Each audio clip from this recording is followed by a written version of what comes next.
Land belongs to the future. Let's climate-proof it. Yes, that's the slogan for World Day to Combat Desertification being observed globally today, June 17. Welcome to this Tuesday's edition of Jamaica Magazine. I'm Adrian Atkinson.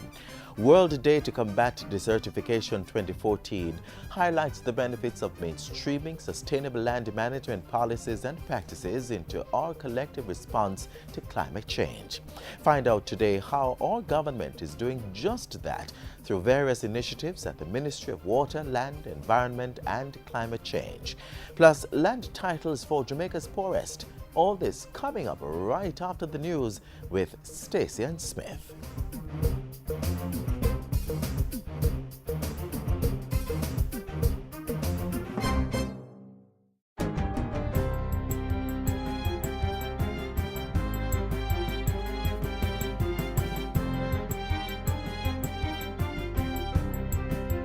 Good day, I'm Stacey Ann Smith and this is your JIS News for Tuesday, June 17. Youth and Culture Minister Lisa Hanna is demanding that the Child Development Agency, CDA, explain reports of unauthorized sexual education programs in 6 privately run children's homes. Though privately run, these facilities are supported and regulated by the government through the CDA. In a release, the minister said the sexual education programs were being conducted by human rights advocacy group Jamaicans for Justice for the past 8 or 9 months. However, the CDA reported last week that the agency only became aware of the initiative through a recent newsletter issued by the JFJ. In a letter to the CDA, Minister Hanna questioned the suitability of the material for the children. She said if the material was inappropriate, the children's homes would have breached operating guidelines. Minister Hanna emphasized that the safety and protection of children involved ensuring they were exposed to age-appropriate information consistent with Jamaican laws and the regulations governing the care of wards of the state. The youth minister said she received the names of the homes implementing the sexual education program and would report to the public on the findings of the CDA. The Urban Development Corporation, UDC, is encouraging more private sector partnerships in its development plan, saying there are many opportunities for investment. General Manager Desmond Malcolm told a recent JIS think tank that the agency was in the process of divesting several loss-making assets which should be attractive to private investors.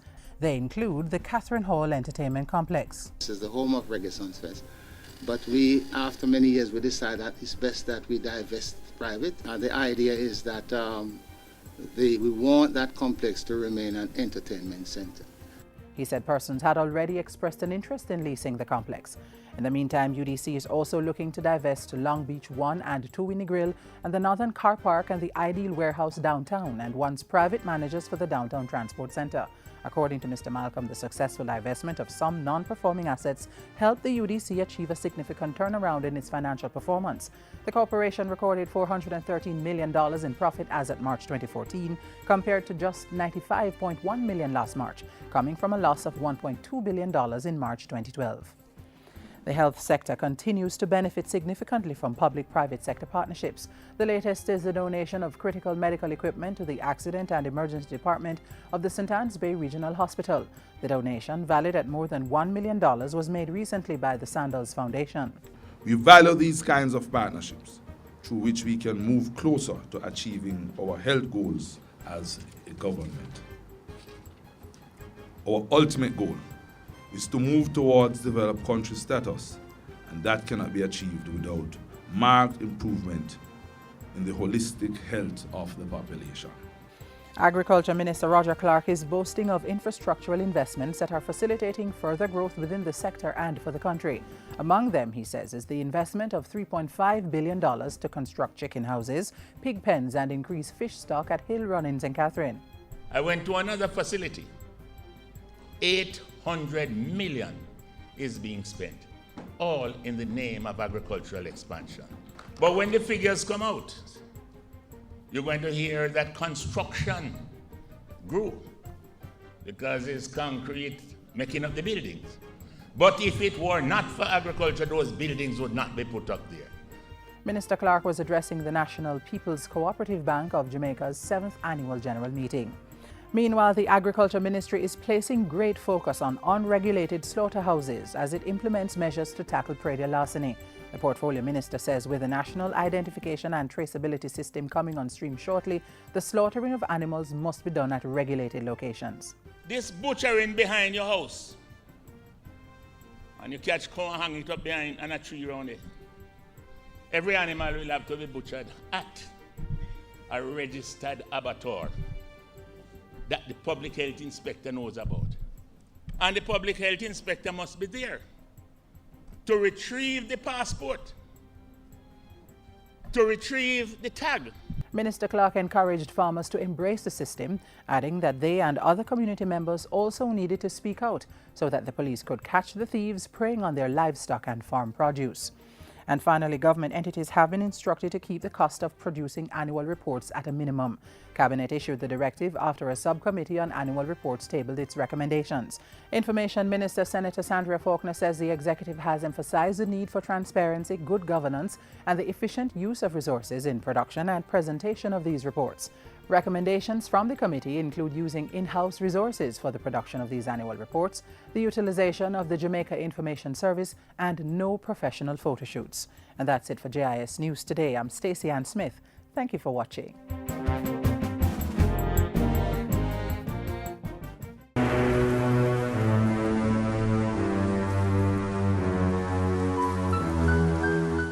That can easily change if we allow the cutting of trees, forest fires, animal grazing, crop cultivation, or improper dwellings to destroy our forest reserves.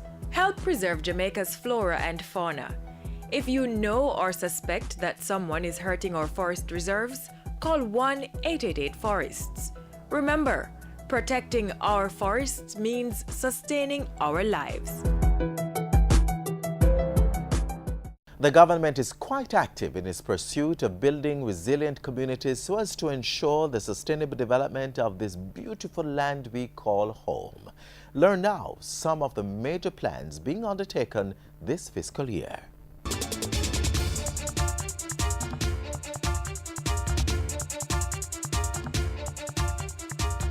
No country can have sustained economic growth and development and social well-being without due and careful consideration of the environment.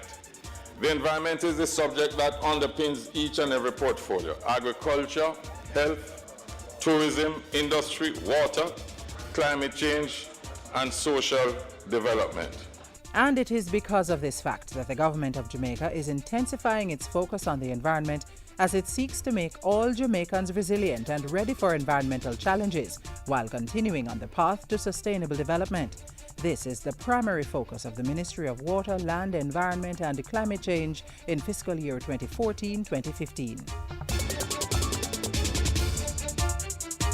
More than any other issue, climate change poses a direct threat to any and all attempts to achieve sustainable development and, by extension, our Vision 2030 goals. So $27.5 million has been allotted to Jamaica's Climate Change Division from the Caribbean Community Climate Change Center to advance a number of projects this fiscal year. The agreement will facilitate, among other things, the acquisition of 2 automatic weather stations to enhance the climate data collection capacity of the meteorological services here in Jamaica. A climate change vulnerability assessment and an adaptation strategy and action plan will also be developed before the financial year ends. Training has also started for government officials who are part of the Climate Change Focal Point Network in the use of the Caribbean Climate Online Risk and Adaptation Tool, Coral software. This will help them to effectively spread the message to their various agencies and departments. The message of climate change is also being intensified in the nation's schools, as students across the island will be equipped with audiovisual toolkits this fiscal year. It's a comprehensive toolkit, Mr. Speaker, and it will be given to all the schools in the island. I've already spoken to the Minister of Education. The audiovisual toolkits will be age-specific and given to students at both the primary and secondary levels. The ownership of land remains an effective means of gaining economic and social independence. As such, my ministry is working assiduously to continue the tradition of securing land ownership and building what we call, Mr. Speaker, the ownership society. As part of that, the Land Administrative and Management Program LAMP has been expanded to a total of 8 parishes and extended by a further 10 years. To achieve its objectives, LAMP 2 is getting a $90 million grant from the Development Bank of Jamaica. The first tranche of $16 million will be disbursed by the end of June, facilitating the delivery of 650 titles. The second tranche of $37 million will be disbursed by the end of August, facilitating the delivery of 675 titles. And the last installment of $37 million will be made by the end of December, facilitating the delivery of another 675 titles. In addition to all this, LAMP is getting $18 million through a grant from the Petra-Carib Development Fund to assist landowners in paying off their land title fees. LAMP has to date submitted 62 files for processing and is awaiting funding in order to deliver the certificates of title to the beneficiaries at formal ceremonies. We are well on our way to the ownership society. Plans are also speeding ahead to resolve land issues facing ordinary Jamaicans through a $20 million allocation to fund the operation of adjudication committees across the island. What we have set up is an adjudication committee to help the ordinary Jamaican to get around this route of title. So it will be constituted by 4 reputable citizens, and they are going to approach that committee, Mr. Speaker, and it will allow them easier access to the registrar of titles. The committees cover 9 parishes, and it's projected that 4 will be established in St. Elizabeth by June 30, while the others will be established later this year in consultation with members of Parliament. The National Land Agency, NLA, is meanwhile utilizing an online platform to reduce and eventually eliminate the incidence of fraudulent threats to property transactions. Property Watch is an online subscription service that sends automatic notifications by way of email to registered proprietors when a transaction is lodged against a certificate of title. Once the notification has been sent to the subscriber, he or she will be given 24 hours to alert the NLA if the transaction is not legitimate. Approximately $2 billion is to be spent by the National Water Commission to improve water supply in the corporate area through the implementation of the 26 Facilities Project. This is part of the Kingston Metropolitan Area Water Supply Improvement Program. 26 water supply facilities in the corporate area that are inefficient and are unable to meet growing demand will be rehabilitated and improved. All constituencies in Kingston and St. Andrew will benefit. The project is being funded by the Inter-American Development Bank. A number of catchment tanks across the island will also be repaired this fiscal year as part of the rainwater harvesting and catchment tank rehabilitation program. Under the tank and pump program, all constituencies will benefit, all. Clarendon, Westmoreland, Manchester, St. Anne and St. Elizabeth communities are to benefit from this exercise, which begins at York Castle in St. Anne during the first quarter of this financial year. Other long-term plans include the current review of the 2004 water sector policy, with the aim of providing a guide to the provision of universal access to safe, potable water to all Jamaicans by 2020. The ministry is currently consolidating the views from the consultations and expects to take the policy to Cabinet in July. All these are just some of the major projects ahead for the Ministry of Water, Land, Environment and Climate Change as it continues to prepare all Jamaicans for the changing environment ahead. We agree that teamwork unifies the effort, divides the tasks, and multiplies the effect as we work with the common goal of building resilience and ensuring sustainable development.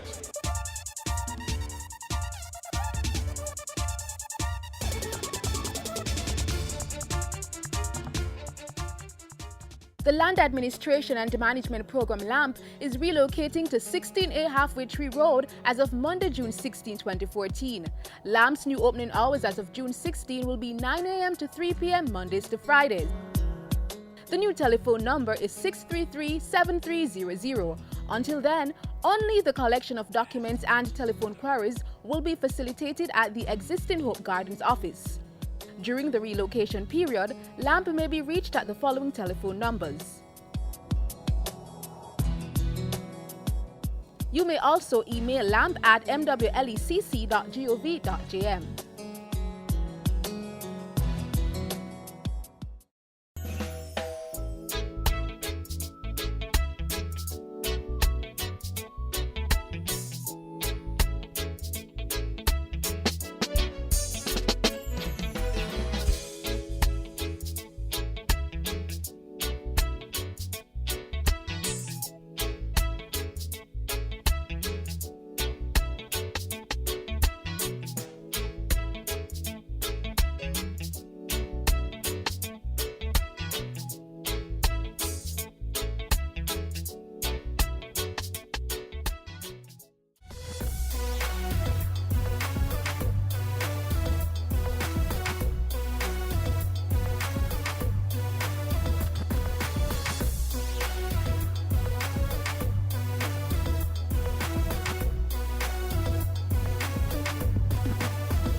As you heard a short while ago, our government's aim is to create an ownership society, making sure that all Jamaicans possess a piece of the rock.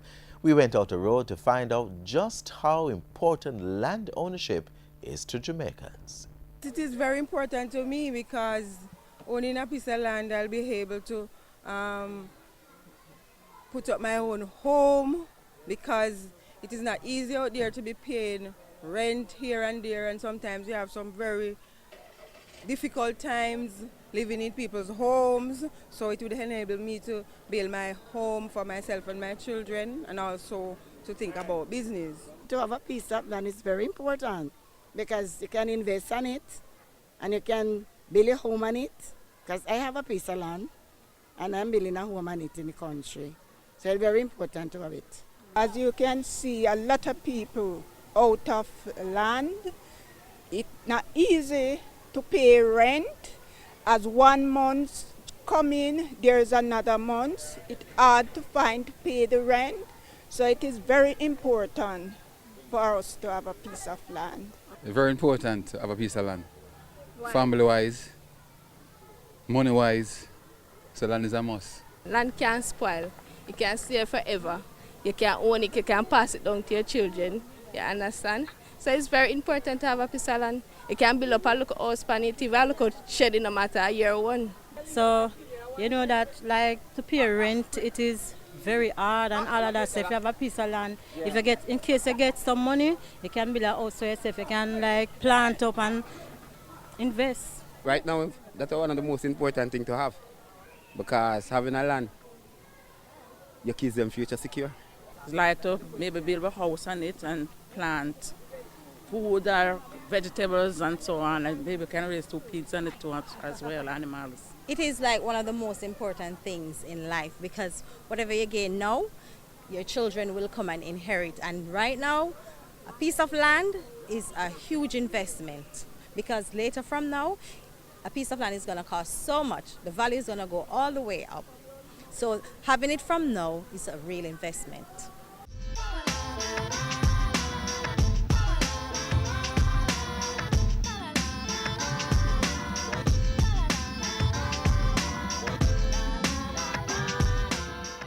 Well, you heard for yourself. Land ownership is very important. Through a partnership between the governments of Jamaica and Korea, at least 1,000 land titles have been delivered to some very happy Jamaicans.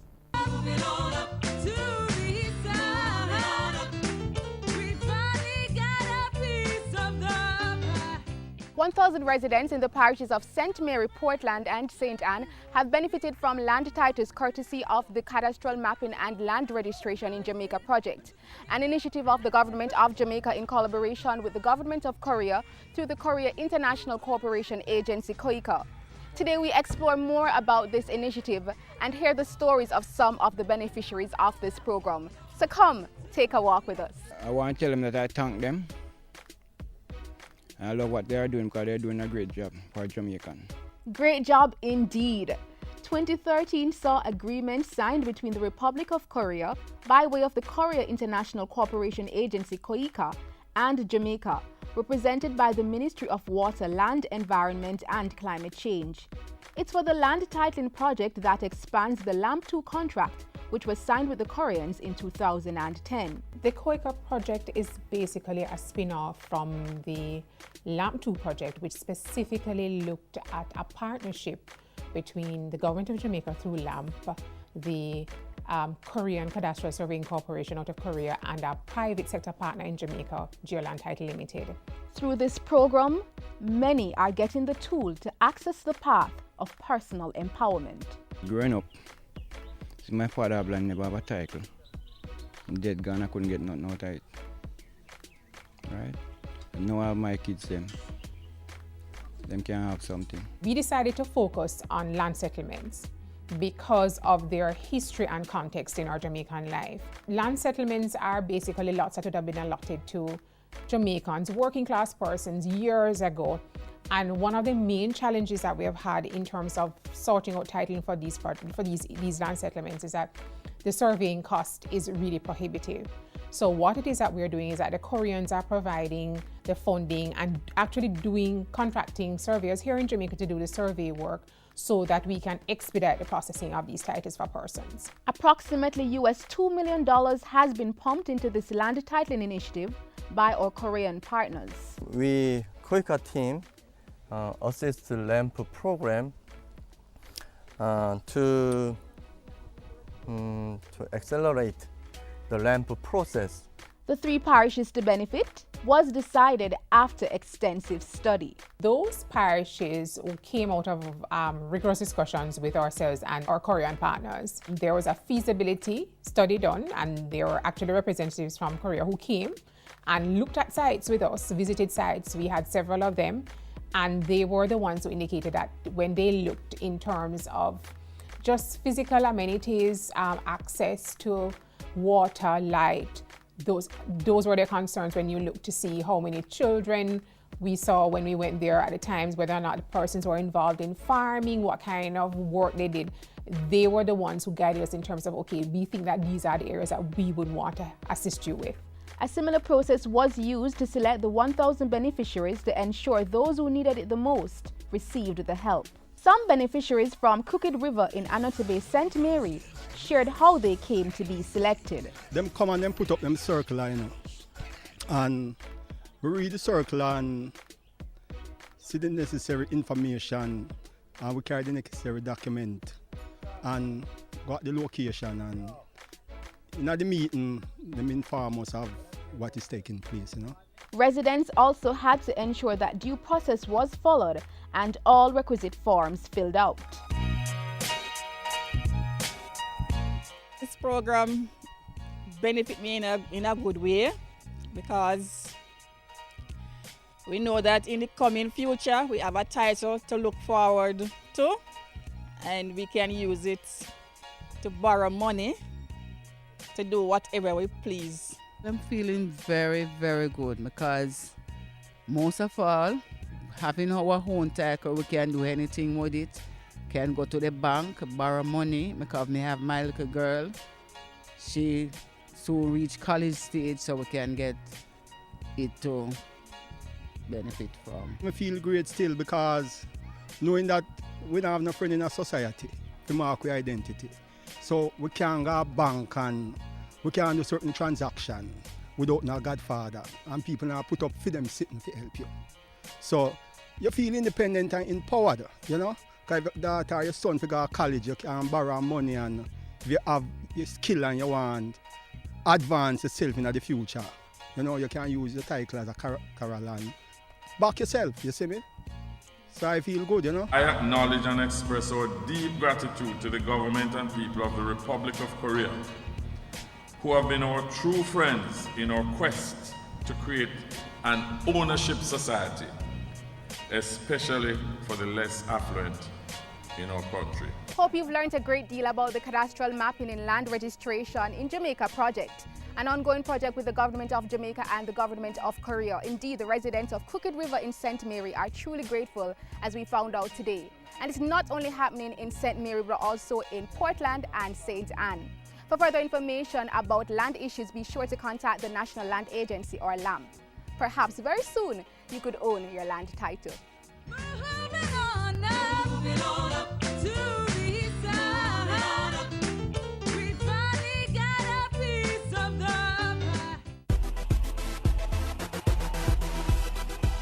Motorists, know your rights as road users. If you're stopped by the police in a road check, the police have the right to ask for your driver's license and vehicle documents.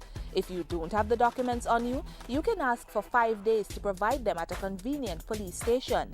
If you don't have vehicle insurance, you can be prosecuted and face the court.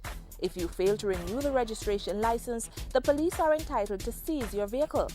If the police wish to search your vehicle, they should tell you the reasonable grounds for wanting the search. If you are given a ticket, sign it only if you plan to pay the fine and not contest the charge in court. And please be reminded, children under 18 years must wear a seatbelt, even if they are seated in the back.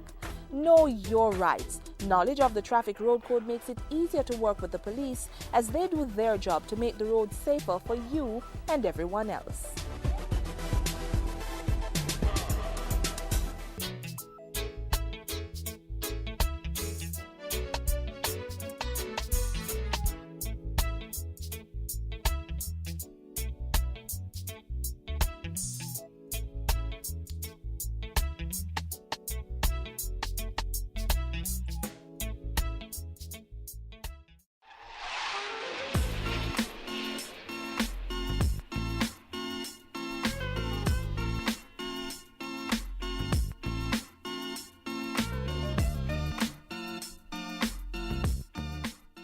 Let us resolve that we will not leave our children a world where the oceans rise and famine spreads and terrible storms devastate our lands.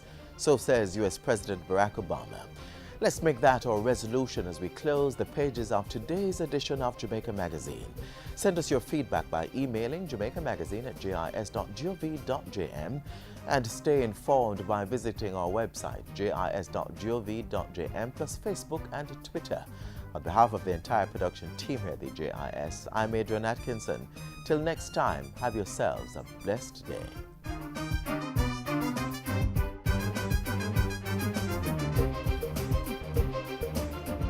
This has been a production of the Jamaica Information Service, the voice of Jamaica.